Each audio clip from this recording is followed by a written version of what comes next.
The TRIPLETE study is a phase 3 randomized trial for RAS and BRAF wild-type metastatic colorectal cancer patients. In the TRIPLETE study, we basically aimed at verifying whether the intensification of the upfront chemotherapy backbone makes sense when chemo is combined with a targeted agent in a properly selected population. In other words, when we use bevacizumab, which is an anti-angiogenic agent and has not a targeted population, the intensification of the chemotherapy backbone upfront makes a lot of sense, providing a significant advantage in terms of survival. Is this the same when we use anti-EGFR agents and in particular panitumumab in molecularly and clinically selected patients? So we conducted this trial that was an academic trial, no profit, sponsored by the Gono Foundation.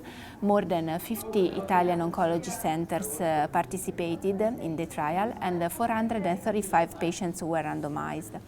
The answer to the question is that it does not make sense to intensify the chemotherapy backbone, since the primary endpoint of the study, which was the objective response rate, was not met, and the patients treated with the triplet of chemotherapy in combination with panitumumab did not experience a higher objective response rate as compared with those treated with the doublet plus the anti-EGFR panitumumab.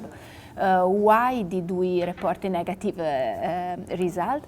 I think that first of all, properly selecting patients in terms of molecular characterization, we only enrolled RAS and BRAF wild type, and also in terms of primary tumor location, because most of our patients, the 88%, had the left-sided primary tumor.